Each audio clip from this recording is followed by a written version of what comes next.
voluntad pecaminosa, voluntad santificada. Pastor Alejandro Bullón.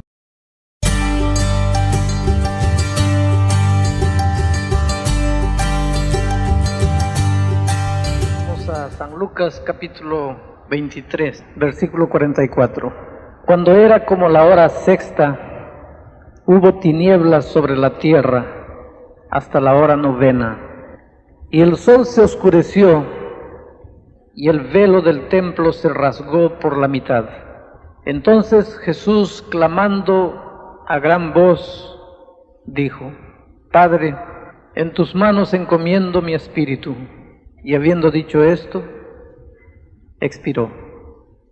Esta es la séptima palabra de Jesús en la cruz del Calvario. Puede parecer un juego de retórica, un juego de palabras, mas 7 es el número perfecto de la Biblia. Podríamos forzar el sentido bíblico si dijésemos que hasta la muerte de Cristo fue una muerte perfecta, hasta su agonía en la cruz fue perfecta. En 7 días el Señor Dios hizo los cielos y la tierra.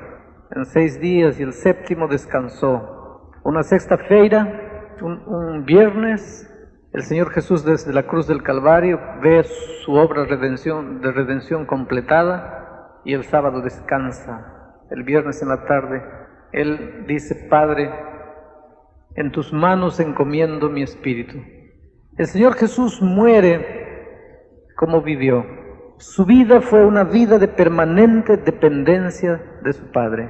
Su última palabra es una palabra de dependencia de su Padre. Se entrega. Toda su vida se entregó al Padre. Toda su vida dependió del Padre. Toda vida se consagró a la misión que el Padre le dejó. Su última palabra corona su vida de entrega. Padre, en tus manos encomiendo, en tus manos me entrego. La vida de Jesús fue una vida victoriosa porque se entregó. Se entregó a los seres humanos como consecuencia de entregarse al Padre. Solo podremos darnos a los hombres cuando primero nos damos al Padre. Solo podremos darnos a nuestra familia cuando primero nos damos al Padre. A veces presentan tantos cursos de hogar y familia y se enseñan técnicas y métodos y lo que debe hacer el esposo y lo que debe hacer la esposa. Yo me acuerdo de lo que el esposo debe hacer, que debe darle flores a la esposa en el día del cumpleaños, y debe darle un chocolate de vez en cuando, decirle que la ama, ayudarle a lavar los platos, ayudarle a encerar el piso. Hermanos, todo eso es bueno, pero los hogares no están cayendo a los pedazos por falta de eso. Cuando el hombre se entrega a Dios, se entregará a la esposa, a los hijos, y acordarse del cumpleaños, o llegar en casa con un chocolate en la mano, o decirle te quiero. Eso será el fruto de la entrega al Padre. Podremos entregarnos al ser humano. Un hombre que no aprendió a entregarse al Padre, ¿cómo piensan que lavar platos, o dar chocolate, o llevar flores va a resolver el problema de la familia? Entonces, si en un curso de hogar y familia necesitamos enseñar alguna cosa, no es a lavar platos ni a dar chocolates. Todo eso es parte de la vida, yo lo hago. Pero deberíamos gastar 90% enseñando al hombre y a la mujer cómo entregarse a Dios. Porque entregándome al Padre podré entregarme al ser humano. ¿Cómo podré ser un buen pastor y entregarme a la iglesia, entregarme a la misión, si no aprendí a entregarme al Padre? La vida de Jesús fue una vida de constante entrega y muere finalmente entregándose. Lo entregó todo, su vida, sus pensamientos, su voluntad, y finalmente la muerte, su muerte. Entrega todo. Ayer leí algunas citas del Espíritu de Profecía mostrando el secreto para crecer en Jesús, pero esta noche quiero hablar un poquito como parte del mensaje de la entrega al Padre, de la entrega de la voluntad al Padre. Hermanos queridos, nuestro grande problema en la vida espiritual es la entrega de la voluntad, y hay mucha gente que no está entendiendo lo que es entrega de la voluntad. Y gente bien intencionada dentro de la iglesia no está entendiendo lo que es entrega de la voluntad. Piensan que entregar la voluntad al Padre es dominarse para vencer las cosas malas de la vida. y sin querer están dando énfasis al esfuerzo humano. Y yo creo ahora una interrogación para comenzar a analizar este mensaje. En la vida cristiana el ser humano tiene que esforzarse para vencer los pecados, los hábitos, los defectos de carácter, para vencer sobre el pecado. ¿El ser humano tiene que esforzarse o no? Unos dicen, sí, tiene que esforzarse. Otros dicen, no tiene que esforzarse. Para vencer el pecado no, tiene que esforzarse para entregarse a Jesús, no para vencer el pecado. Interesante que el Espíritu de Profecía dice que la voluntad de Dios no sustituye la voluntad del hombre. No es que si tú te entregas al Padre, ahora te da ganas de cometer adulterio, pero el Padre te agarra y dice, no, me has entregado tu voluntad y vas para aquí. No. La voluntad de Dios no anula nuestra voluntad. Pasaríamos a ser robots, máquinas, ya no gente, ser humano que decide. Pero ¿cómo es que se entrega la voluntad entonces? ¿Cómo funciona este asunto de la voluntad? Quiero leer algunas citas del Espíritu de Profecía nuevamente. En este libro, Mente, Carácter y Personalidad, que fue traducido hace poco tiempo relativamente, es un grande libro, hay un capítulo entero en el tomo 2 sobre la voluntad y la decisión. Y de una manera magistral, simple, profunda y maravillosa, la sierva del Señor nos enseña cómo es que funciona este asunto de la entrega de la voluntad. Miren lo que dice, voy a leer algunas citas. La voluntad es el poder que gobierna la naturaleza humana, sometiendo todas las otras facultades a su dominio. La voluntad no es el gusto o la inclinación. La voluntad no es la tendencia que tú sientes de practicar el pecado. La voluntad no es la tendencia que tienes de escuchar un tipo de música equivocada, de ver un tipo de películas malas, de hacer cosas malas. La voluntad no es la inclinación que tú sientes. La voluntad es el poder que decide, que obra en los hijos de los hombres para obedecer a Dios o para desobedecerlos. No pienses que la voluntad es esa inclinación, no. La voluntad es el poder que decide. Miren otra cita, el tentado necesita comprender la verdadera fuerza de voluntad. El tentado para vencer necesita comprender en qué consiste la fuerza de voluntad. Ella es el poder gobernante en la naturaleza del hombre, la facultad de decidir y elegir. Todo depende en la vida espiritual, en la derrota o en el fracaso, todo depende de la acción correcta de la voluntad. Quiere decir que si hay una acción correcta de la voluntad, también hay una acción incorrecta de la voluntad. Y si nosotros usamos la voluntad de la manera incorrecta, por más que la usemos, por más que nos dominemos, por más que hagamos lo que hagamos, si usamos la voluntad de manera incorrecta, vamos a fracasar. Y vamos a llegar a la conclusión de que no se puede. Pero todo depende de la acción correcta de la voluntad. ¿Cómo es que se usa correctamente la voluntad? Miren otra cita. Debemos recordar que la voluntad es el resorte de todas las acciones. Esta voluntad que constituye un factor tan importante del carácter humano fue, ahora comienza a aclararse el misterio, vean. Todo depende de la acción correcta de la voluntad. Ahora está hablando aquí de la voluntad humana. Esta voluntad, que constituye un factor tan importante del carácter humano, fue, en ocasión de la caída, entregada al dominio de Satanás.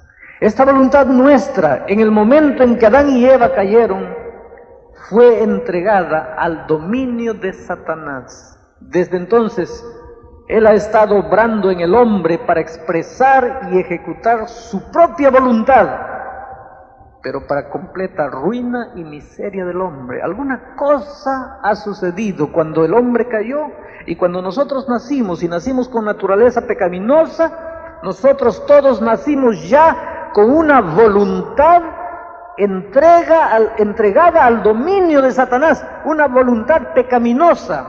Y sin darnos cuenta, el diablo usa esa voluntad pecaminosa para llevarnos a la ruina. Ya comenzamos a entender aquí el misterio. El hombre en su estado natural, en su estado original, el hombre separado de Dios tiene voluntad, pero su voluntad es voluntad pecaminosa. Y la voluntad pecaminosa, queridos, no puede vencer. Escuchen bien esto que voy a decir. Escríbanlo con letras enormes, subrayenlo, márquenlo bien en la mente, en el corazón, en la vida. El hombre con su voluntad pecaminosa no puede vencer. Es imposible que venza con su voluntad pecaminosa. Lo máximo que puede conseguir con la voluntad pecaminosa es fingir, aparentar, pero no vencer.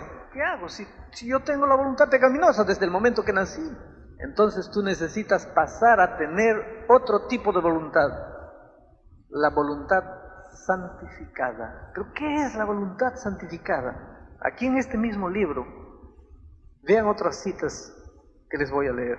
La voluntad es segura solamente cuando se une con la voluntad divina. La voluntad es segura solamente cuando se une con la voluntad divina. La voluntad del hombre está segura únicamente cuando se une con la voluntad de Dios. Vean esta otra cita. La voluntad humana debe amalgamarse con la divina. ¿Saben lo que es amalgamarse? Es el cemento con la arena cuando quieres hacer un revocado. El cemento y la arena se amalgaman. Entonces, cuando tú colocas eso en la pared, ¿qué cosa estás colocando? ¿El cemento o la arena? Ya no existe cemento y arena.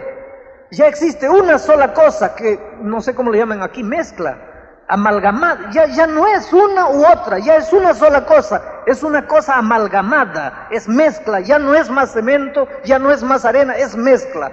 La voluntad humana, en otras palabras, tiene que amalgamarse con la voluntad divina. La voluntad pecaminosa del hombre tiene que amalgamarse con la voluntad divina. En el portugués, esta palabra amalgamarse dice tiene que fundirse, y me parece más fuerte, porque cuando tú colocas el oro con todas las mezclas para purificar el oro y le colocas en el fuego, se funden y desaparece una en la otra. Tienen que fundirse, tienen que fusionarse, amalgamarse, desaparecer una en la otra. Y yo sigo leyendo alguna cosa. En este conflicto de la justicia con la injusticia podemos tener éxito únicamente mediante la ayuda divina. Nuestra voluntad finita debe someterse a la voluntad del infinito. La voluntad humana debe amalgamarse con la voluntad divina. Esto nos proporcionará la ayuda del Espíritu Santo. Y termino leyendo la última cita porque las citas hacen dormir, ¿no?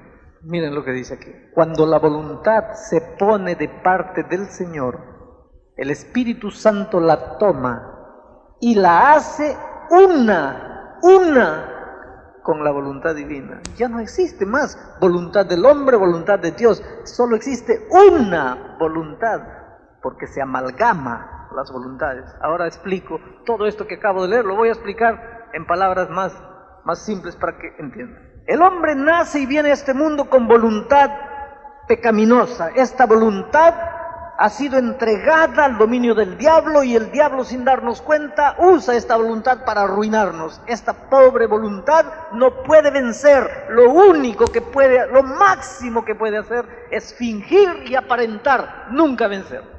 Cuando el hombre está desligado de Jesús, la fuente de la justicia, cuando el hombre está separado de Jesús, yo no digo separado de la iglesia, separado de Jesús. Cuando el hombre está separado de Jesús, tiene voluntad pecaminosa, solo eso. Y con esa voluntad no puede vencer, puede aparentar o fingir, pero no vencer. Pero cuando el hombre va a Jesús y se agarra de Jesús y permite que Jesús viva en él. Aquí viene la experiencia de Pablo cuando dice, no vivo más yo, Cristo vive en mí. ¿Cómo es que Cristo vive en mí? A través de su Santo Espíritu. Nuestro cuerpo es templo de su Santo Espíritu, Él habita en mí. Ahora, Jesús solamente habita en mí a través de su Santo Espíritu. El Espíritu entra en mi vida y en ese momento mi voluntad deja de ser la voluntad pecaminosa, pasa a ser la voluntad santificada. ¿Qué es la voluntad santificada? Es la voluntad humana con la voluntad divina fusionadas. Lo que Pablo llama mente divina, mente de Jesús, mente de Cristo. Es la voluntad divina. Lo que acabo de leer, la última cita, pasa a ser una sola voluntad. No es más la voluntad de Dios, no es más la voluntad del hombre, es una voluntad santificada. Pero la voluntad solamente es santificada cuando estoy con Jesús. En el momento que yo me separo de Jesús, mi voluntad vuelve a ser voluntad pecaminosa. Por eso dice que nuestra única seguridad es Jesús. Cuando vuelvo a Jesús, mi voluntad es santificada. Me separo de Jesús, pecaminosa. Ahora yo les digo una cosa, cuando yo voy a Jesús y Él me da su Espíritu Santo, mi voluntad es una voluntad santificada. Hermanos queridos, con esta voluntad santificada, el diablo no tiene nada que hacer delante de mí, porque no soy yo más, es Cristo en mí, su voluntad unida con la mía, amalgamada con la mía, fusionada con la mía, una voluntad, una sola voluntad, la de Jesús y la mía, santificada. Entonces cuando llega el momento de la tentación y yo no me separo de Jesús, y ayer vieron lo que dije, no me separo de Jesús, aunque esté sintiendo lo que esté sintiendo, no me separo de Jesús, porque lo que estoy sintiendo no es voluntad, ya lo acabo de leer, lo que estoy sintiendo no es voluntad, voluntad es la decisión, pero yo aunque esté sintiendo, no me suelto de Jesús, Él santifica mi voluntad, con esta voluntad santificada es imposible caer, para caer solo puedo caer con la voluntad pecaminosa. Pero para tener voluntad pecaminosa, primero tengo que separarme de Jesús. Porque si estoy con Jesús, mi voluntad es santificada. Y con la voluntad santificada no se puede caer. Entonces ustedes ven por qué ayer leí una cita que dice que el enemigo hará de todo para desligarnos de Jesús, para separarnos de Jesús. Los afanes de este mundo, la falta de los otros, nuestras propias faltas. Él usará cualquier cosa para separarnos de Jesús. Porque Él sabe que en el momento que nos separamos de Jesús, la pobre voluntad que tenemos es una voluntad pecaminosa. Y esa voluntad pecaminosa no vale nada. Nunca va a vencer. Lo único que puede es fingir y aparentar. Ahora vean, hermanos, lo que a veces nosotros pensamos. Cuando llega el momento de la tentación, yo pido ayuda a Dios y ahora concentro mi esfuerzo aquí. Es decir, cuando ya no puedo, ahí Jesús me ayuda. No es así. No funciona de esa manera. Funciona yo yendo a Jesús, Él santificando mi voluntad y con esa voluntad. Ahora cuando llega el momento de vencer la tentación, ¿quién se esfuerza? Yo. ¿Pero con qué esfuerzo? ¿Con qué voluntad? Con la santificada. Esa es la única que tiene posibilidad de vencer. Pero cuando decimos así, el hombre tiene que esforzarse, sin enseñar, el hombre tiene que correr a Jesús y no separarse de Jesús, estamos enseñando una aberración. ¿Qué puede hacer el hombre con su voluntad pecaminosa? Por más que se esfuerce, lo máximo que puede conseguir es fingir y aparentar. Nunca vencer auténtica, genuinamente. Vencer solo con la voluntad santificada. Entregarle la voluntad a Jesús, es decir, Señor, voy a ti, no soy nada, no tengo, soy un niño, no tengo fuerzas, por eso vengo a ti, vive en mí. Y ahora Jesús vive en mí por su Santo Espíritu y mi voluntad es santificada, mi mente es la mente de Cristo. Antes yo tenía la mente enemiga, la voluntad pecaminosa, ahora tengo la voluntad santificada, la mente de Cristo. Y con esta mente de Cristo, con esta voluntad santificada, hermanos queridos, el diablo no tiene derecho de derrotarnos. No hay nadie que pueda decir, no puedo, estoy perdido. Porque Jesús providenció todo. Y cuando en la cruz del Calvario Jesús dijo, está consumado, estaba diciendo justamente, está consumado por todo esto. Porque nadie más tiene el derecho de andar derrotado por ahí.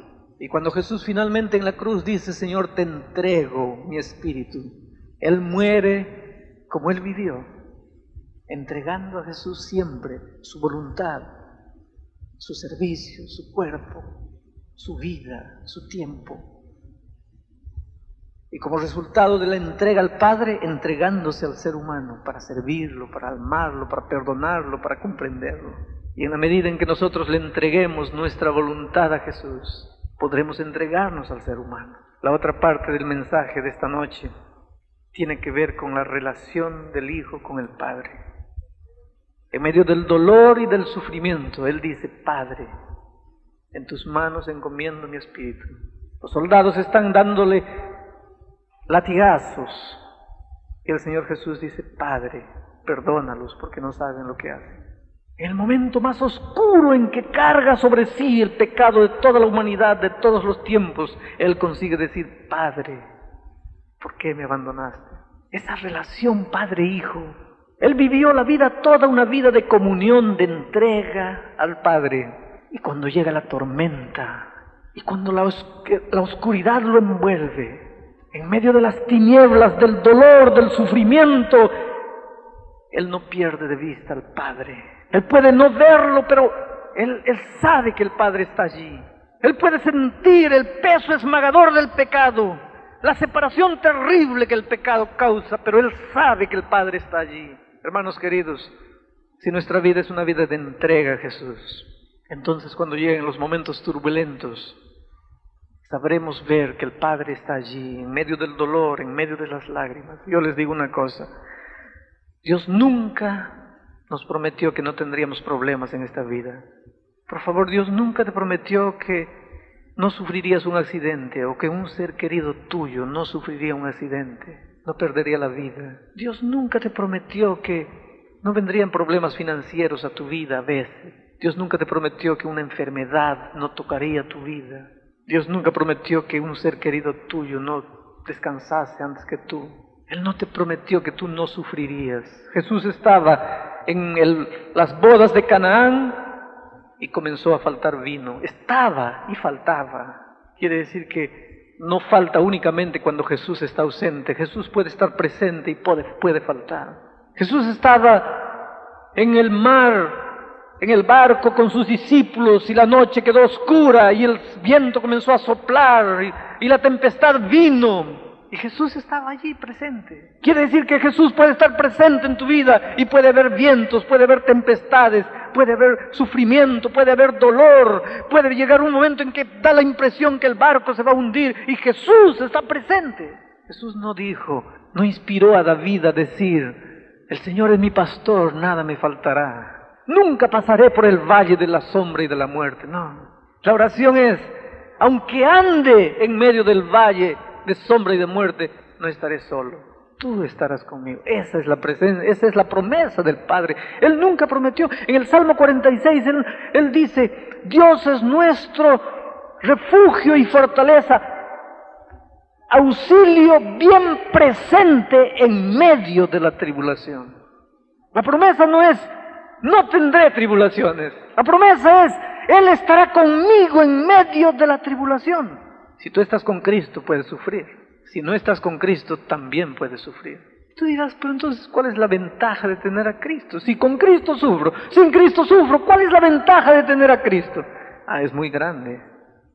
El sufrimiento en la vida de los que no tienen a Cristo es como la herida llena de pus, como la gangrena, va devorando, carcomiendo, devorando, finalmente enloquece, mata, lleva al suicidio. El sufrimiento en la vida de los que tienen a Cristo es como la herida limpia, duele, sangra, pero sana. Y con el tiempo solo restan cicatrices, y cicatrices no duelen. Tú miras la cicatriz y hasta te ríes recordando el día cuando la herida estaba abierta.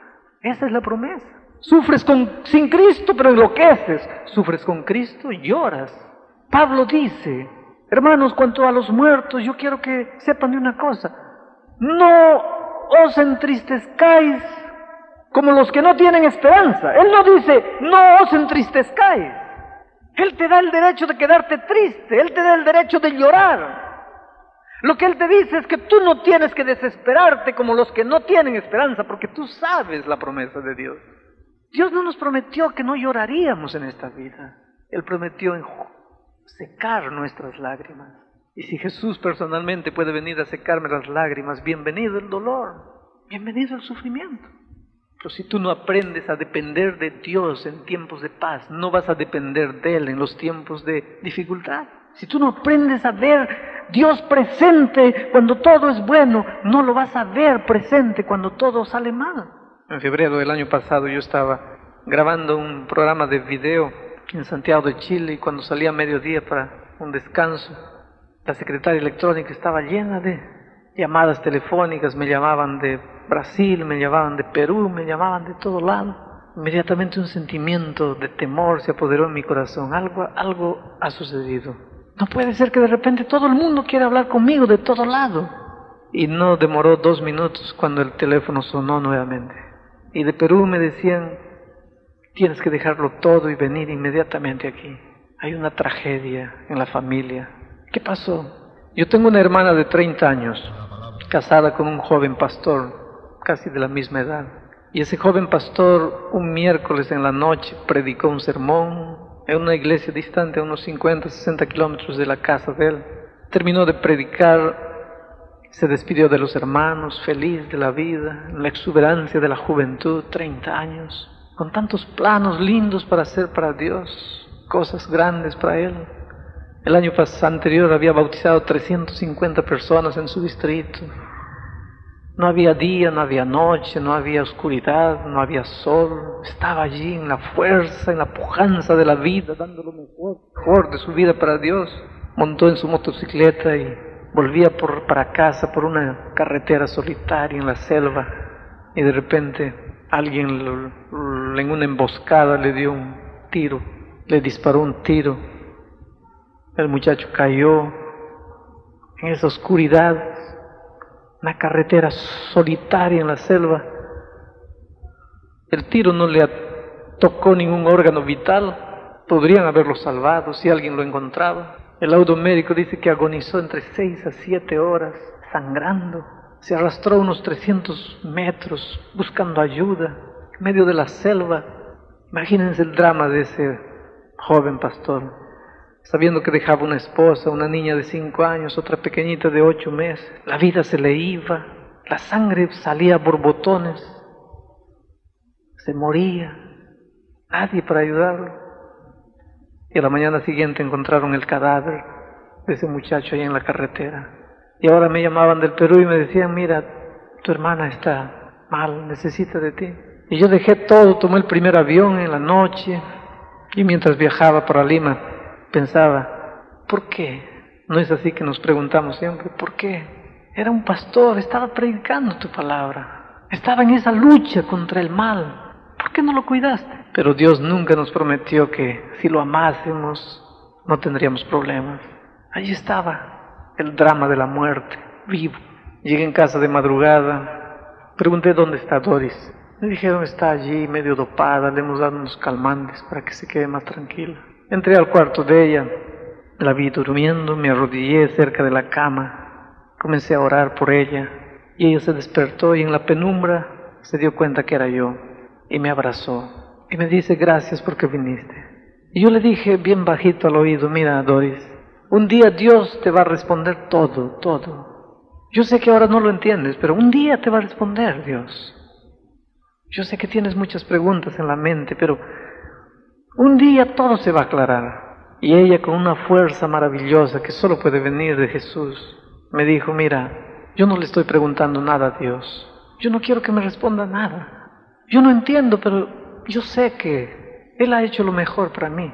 Yo no comprendo, pero yo no dudo de Él. Yo solo quiero que Él me abrace bien fuerte para llevar mi sufrimiento hasta donde yo pueda. Y en aquel momento yo entendí que valía la pena depender de Jesús. ¿A dónde vas cuando no tienes Jesús en la vida? Y todo de repente queda oscuro. ¿A dónde vas? ¿Qué haces con la vida?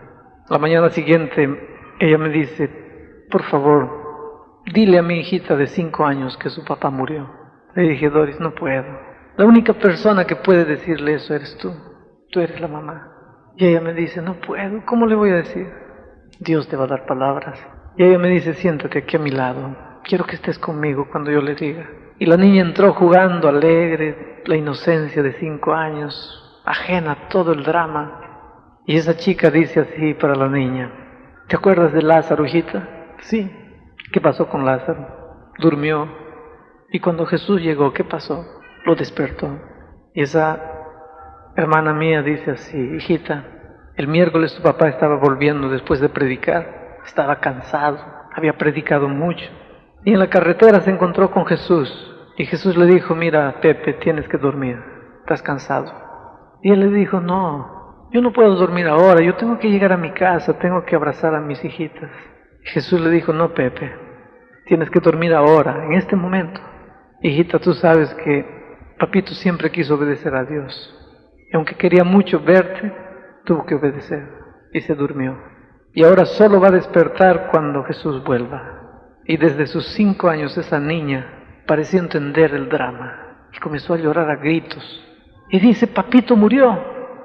Y la mamá abrazándole dice, no hijita, no murió. Está durmiendo. Y Jesús va a volver y lo va a despertar. Y yo contemplaba a mi hermana y pensaba, ¿de dónde saca fuerzas esta chica? ¿Cómo es posible que le vino eso a la cabeza para contar de esa manera la tragedia? Ella me dice, mira, yo acompañé a mi esposo en la selva. Estábamos dando la vida por Jesús.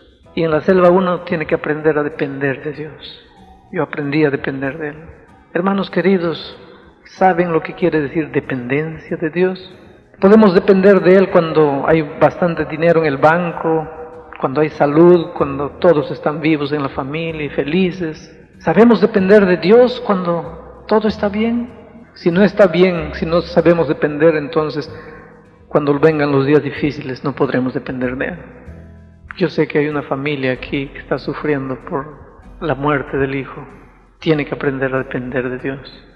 Yo sé que hay una señora desesperada en este momento pensando que Dios la abandonó y piensa que quiere matarse, que la muerte es la única salida.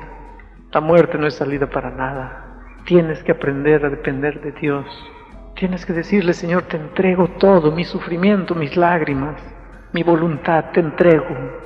En medio del sufrimiento Jesús dijo, Señor, te entrego mi vida. Su vida toda fue una vida de entrega y murió entregándose. ¿Tú has aprendido a entregarte? Entrégale tu vida, tu voluntad.